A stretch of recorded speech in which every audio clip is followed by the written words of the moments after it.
Hello guys, Nigel here with you. Nigel's, I almost say Nigel's modelling bench every bloody time. Nigel's Fiat 131. So thank you to all of you subscribers. We're nearly at that 500 now. When I looked this morning, today is Thursday, what is it, the 14th of August 2025. Where did August go? It's like, it's crazy. This lately time just seems to be absolutely flying. Last night, because bin day here was on a Thursday, and yesterday people were putting the bins out. What are they putting the bins out for? They came the other day, it was a week ago. Bloody hell. So yeah, I've also been doing a lot of work on that Pocker Pagani Utopia.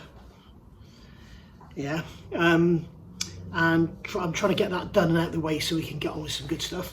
And yeah, not done much else really. I've done some tests on some paint and stuff. And I've been out here working on this. As you can see, the engine is now complete. The engine is done, and it's really ready to come off its engine stand. I've just been playing around with it a little bit. So what I'm going to do is come off the camera, show you what I've done on the back end of the car with filler and stuff, and then you have a quick look around the engine. I'll give you a few little, just a couple of tips about if you're going to build one of these, which I've discovered having never built a small one before. I've only ever built the 2 litres. I did have a 1600 once in a Lancia, but I don't think I rebuilt that one. I think I sold the car. I think I just bought the car for parts. I had some good parts off it and then sold the rest of it for spares. But anyway, that was a black one. That was absolutely rotten. So there we go. Right, so I will see you all back in a minute, and let's go and have a look at what I've been doing. And while I think of it, if you can look around on YouTube, if I can find anything, I'll put a link below the description below this video. But the rally in Finland starts today, the historic rally, where Paolo Di Anna will be driving that beautiful, you saw it in video 1819, the white, the plain white 131 Abarth, the Gabrielle's car. Now that car has now been all liveried up, and it is currently, as we speak today, starting the rally in Finland, the historic rally. And also Mr. Hetherington's gone there as well with his beautiful Alitalia car. So they're going to go down a storm over there. They're going to be really, really popular. So yeah, hopefully we'll see some very, very good action from those cars. And yeah, so make sure you stay tuned for that, or find that on YouTube. As I say, I think it's called Lahti or something, Lahti, I think it is. And I must look it up actually in a minute, go and have a look. And as I say, if I find anything, I will put it in the description below. There's bound to be something on YouTube. I don't think there's going to be any official sort of Eurosport, Sky Sports, you know, that sort of thing. But I think there's going to be some video, even if it's only the crashes and bangs, which we always get because that's what people love to see. I don't know why. But yeah, if I find anything, down below, okay? And don't forget, if you haven't already, please hit that subscribe as well, or that subscribe, because it's really important to get this channel up to 500. So I found out actually I can't monetize at 500. It's 4,000 views or something, I think. 500 subscribers and 4,000 views, or 1,000 hours or something, I don't know. And that takes you to the first level, and then when you get to 1,000 subscribers, that takes you to the monetization bit. So I need to get to 1,000 before I can affect the adverts. So keep subscribing, get your friends to subscribe. If you've got other channels, go and subscribe on there as well. And let's get rid of these bloody adverts that are apparently appearing every 5 minutes. So right, let's go look at the car. Okay, I'll do this as quick as I can while the sun's gone behind the cloud. Unfortunately, the sun is sort of there, so it's in. I can't film with the sun behind me. But there we go. You can see that's all filled now. I've got some stopper on the way.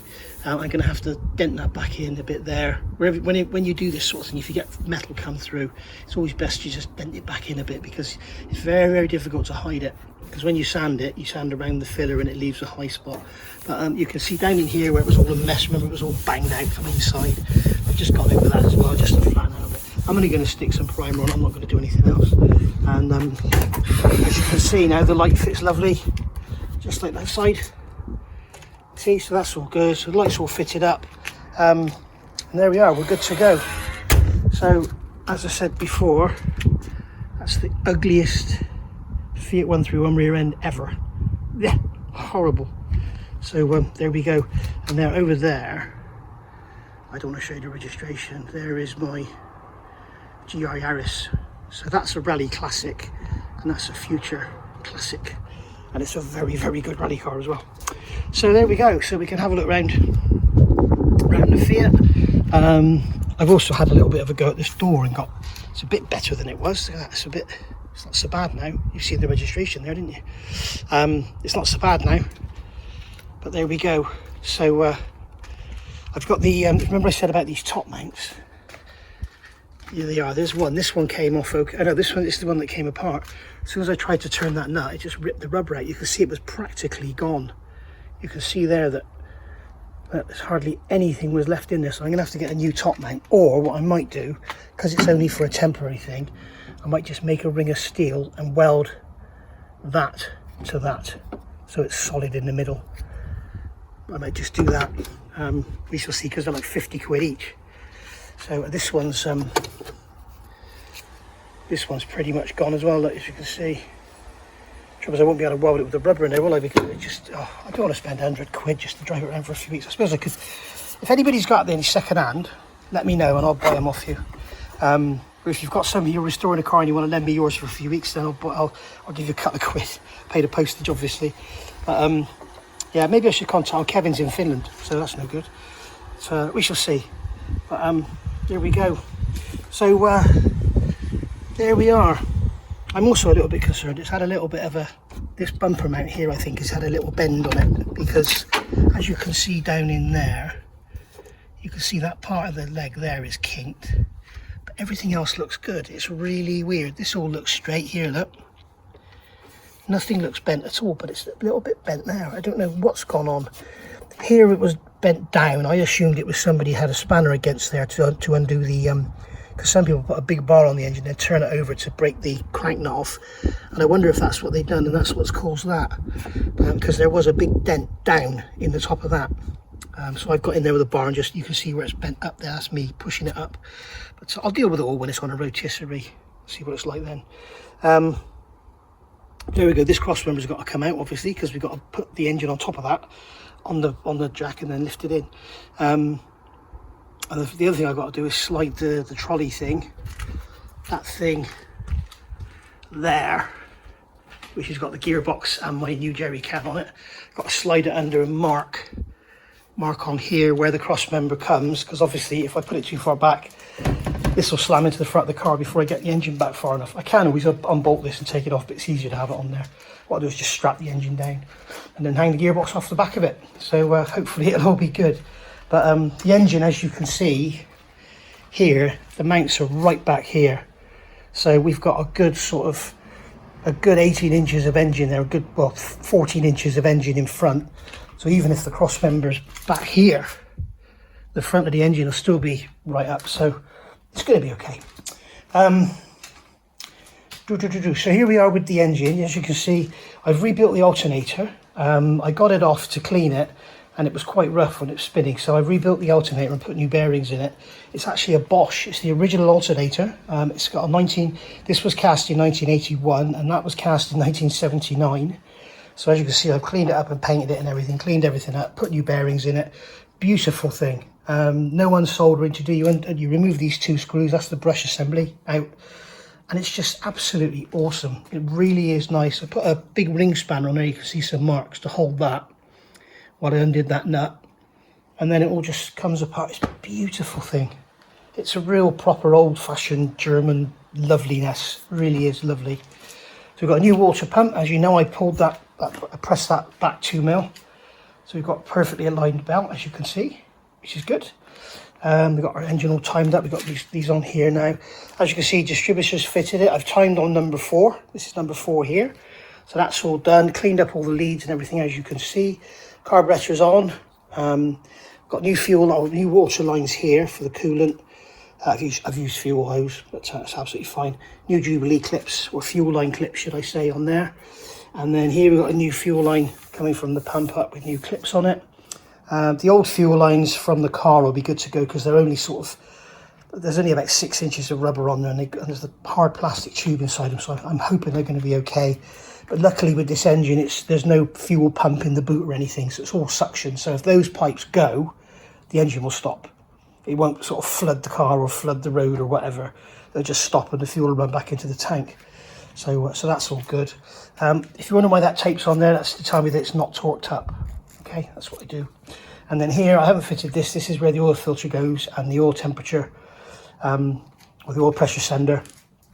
That's where that goes. But the reason I've left that up is I'm going to pump oil down that hole there, which will prime the oil pump, ready to, when I've got oil in the sump, I'll prime the pump and that'll keep the pump wet and it will suck then. You can see exhaust manifold is all on and fitted. That's painted with fire paint, the paint you buy for wood burners and stuff, and it works really, really well. So that's on there. It's got that pipe underneath. Again, new water pump, got the bracket there for the tubing. This rag in the centre, this is just to block up the plug holes. I keep forgetting to bring the plugs out. The plugs are in the house, but I don't want to fit them in because I'm going to turn it over without the plugs in first anyway to build up the oil pressure. You can see this cam box lid is on. That's on properly with the washers, with the washer gaskets in there and the gasket around here. And the reason I've done that is because that cam box is now full of oil. I'm going to do the same as on this one now, fill this one up with oil. Because you can see when you take these off, don't worry, the engine is normally covered up. I got the carburetor exposed there. I can show you when you take these off, you can see you have a cam box there, which is a big hollow orifice. And what you do is you fill that with oil, and when it first starts up, everything's got plenty of lubrication. So that's what we're doing there. Of course, when you fill the engine, when you fill your engine with oil, if you fill through that cap, you're going to be filling that cam box anyway, so there's no need to do this side if you don't want to. So I probably won't bother actually, because it's going to, when I fill it up, it's going to fill this up.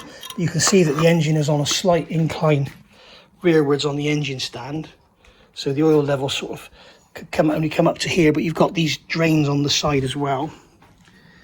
Okay, these here, something I want to talk about actually. These here are different on certain engines. Be very, very careful. If you get a head off a Lancia Beta, you will find that because the engine's tilted back, you will find that that slot there is cast higher up, so it gets the same amount of oil level, and on this side the slot is lower down. So basically, if I put a Lancia head on here and didn't change the cam boxes, this cam box would always run flooding really high, and this cam box would be scant of oil because the oil would be really low. So bear that in mind when you do, if you do get a Lancia head, fill your boots. Lancia heads are great, just as good as Fiat's, but don't use the cam boxes. Okay. Likewise, if you're leading the engine over, make sure you use the right cam boxes. Yeah. Because I think didn't the 8-valve Delta lean forward, so they would have had the cam boxes the other way around. I know they turned the head round, didn't they, on them? Anyway, enough waffling. One thing I do want to talk about here, you have down here underneath, you have this aluminium thing here. That is a breather, okay? And that is connected by a little rubber tube. You can see in there behind the dipstick, there's a little rubber tube there. Don't fit that before the manifold. I've never had a problem with that on 2 litres that I remember, but on here I had to take it off again because you can't physically get the manifold on the studs, and you can't get to that bolt there. I'm pointing out now, you can't get a socket on, or even a short socket. You can't get it on there because it's in the way. So that's been on and off like a bloody yo-yo, that thing. But anyway, so yeah, there we go. So we're good to go. As you can see, everything's nicely painted and it's all done and everything's all torqued up except for that nut there. So we're ready to fill her up with oil, and then we can get some oil pumped into the oil pump and then go from there. So yeah. What I might be able to do actually is put some oil in the sump and then turn the engine over and see if the pump has got enough guts in it to pull some oil through and it will come out here. We shall see. Right, there we are. Of course, you know the carburetor's rebuilt as well. That's all good. The only major thing I had to set on that was the fast idle, which is there. That screw there, I screwed it out about 6 or 7 turns, which may explain why this thing wouldn't run when it was cold. It was literally just die. So that's come out probably about 6 or 7 turns. So if it revs its nuts off when I first start it, we'll know why. But basically you set that so that when it's cold, that butterfly in the bottom down in there, butterfly down, the camera can't focus, but that butterfly down in the bottom, if I move if I move the throttle lever, you'll see it. Can you see it? That one down in there, that has to have like a, I guess, a 1.2mm gap. And you can see what's happened there. I've opened the throttle. Okay, this is why when you get in your car, in an old car with an automatic choke like this, the first thing you should do is press the throttle, because when you press the throttle, the choke activates. And as time goes on, the bimetallic strip brings the choke like that. And then when you come to get in your car the next day, if you try and start it, it won't start. So what you do is just touch the throttle, and that allows the choke to close.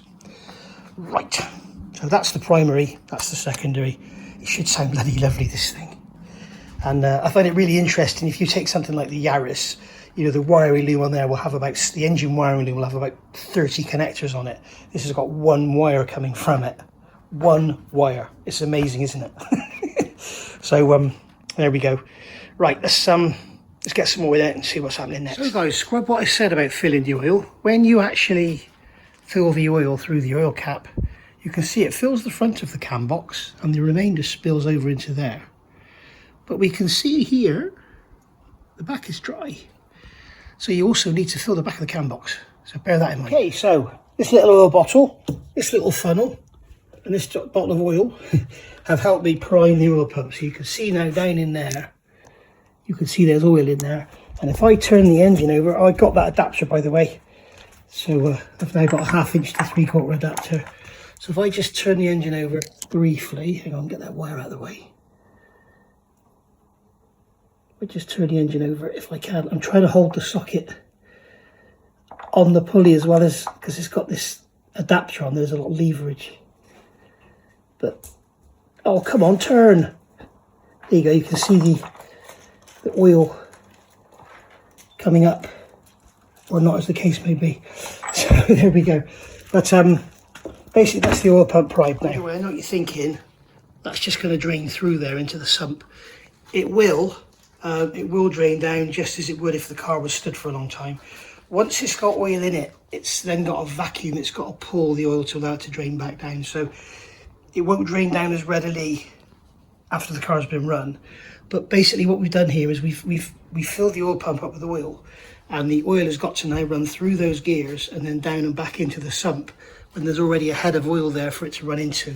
So as long as we, you know, don't leave it for 2 months or something, it'll be absolutely fine. And the other thing we're going to be doing is, with the plugs out, we'll be cranking the engine over to get oil pressure up first. But I do this as a little guarantee, just to wet the gears so that they've actually got some suction. For instance, on Rover SD1s, the Rover V8 engines, in fact all the Rover engines, not just the SD1, you have to stuff the pump full of Vaseline. I was going to do that on this one, but I couldn't find any Vaseline, and then lo and behold, I looked in my cupboard the other day and look what's at the back there. Look, see that there? Vaseline. So I could have stuffed it full of Vaseline, and then it would have guaranteed it to work then, but it'll be okay. I've never had a problem with one of these before. So his famous last words. So now I can get the oil filter adapter on there, and what we could do is get some oil pumped around the engine by hand, because I know that it will pump oil up by hand even at this low speed, and that will get the galleys full up and start to get some oil around the engine. So let's get on with that. So there you can see that housing's fitted now. We've got the gasket in there and everything. These are torqued up, 36 pounds-feet on those. So we've got the filter here. Now, it's always recommended when you put a filter on a car, especially if it's going this way up, fill the filter with oil before you put it on, and then the oil pump doesn't have to do all that extra work to fill that up before it starts lubricating the engine. And then as soon as it comes up, it will start pumping the oil that's out of there into the engine, which is a good thing. Obviously, like a lot of cars, I can't think of like a Toyota GT86, for example, with the 2 litre flat floor in it. I've got one of those if anybody wants to buy one. It's capable of 500 horsepower. That engine has the filter going that way up, so obviously you can't fill it because it'll just all run out. So basically, and always check the filter fits before you fill it up with oil. That way, if you need to send it back because they've sent you the wrong one, then you've got a leg to stand on. Now, the thing is, the box was all smashed up anyway because of the great delivery company. But this is not the number of the filter that was on there, but this is the filter that OPO has recommended, and it fits perfectly. It's the same thread, it's the same rubber here, everything, but it's bigger capacity, so that's a good thing. So I'm going to fill this up with oil, get it on there, and then I'm going to start pumping some oil around the engine. There we are. You can see all nicely on there now, and I've turned the engine over about 10-15 times. So that should have pumped a bit of oil around it. So there we go. Now you may be wondering why I haven't fitted this front elbow. It's because we've got this plastic cover here that goes on, okay, to cover the timing belt. And if you have this water elbow here on there, then you can't physically get it through that hole in the front there. So it has to go on like that. You can't physically get it onto the engine with this actually bolted to the car. So you've got to remove this to get that cover off. I believe, I'll stand to be corrected if I'm wrong, but I think I'm right in saying that. So I've left that off for now because I can't quite decide whether I'm going to put that cover on or not. I like to see twin cams with everything showing, but it's obviously a health hazard when you're working on the engine. You know, if you're in a distributor and your finger slides or something, that's going to hurt a lot, and especially if it takes it down there. The other problem is with not having a cover. It's Dottie again. Hello, Dottie. Dottie, what you doing? There you go. Well, I've got flip-flops on again. Look, she's decided to start playing with this caster on the engine stand because it's off the ground. Look, so it spins. What is it, Dottie? What is it? Dottie, what you doing? What you doing? You helping, are you? She says, yeah, I built that engine. Yeah, right. So yeah, the other problem with not having a cover on, if you get a stone fly up underneath and goes in your belt, it can do all sorts of damage, and usually it ends up with bent valves. So it's really best to put it on. So I probably will put it on, even though they're bloody ugly. I hate them. But if you look at if you remember looking in the engine bays of the Abarths, I showed you the engines were spotlessly clean, even though everything else was full of dust. The engine bays are sealed, so stones can't get in there. So that's why they run those without a cover. You've got lots of belts as well. You've got all the dry sump system goes over here, and the fuel injection system goes here. Beautiful, beautiful engine. Anyway, so there we go. Over in the box here, this is box A. As you can see, it says on there, box A. I've gone through and I've used pretty much everything. I've got a place for all of this except for this one washer. I've got one 8mm washer, so I don't know how I've managed to end up with that. So something's not got a washer on it. I'm not too worried because it's something external, because it's rusty.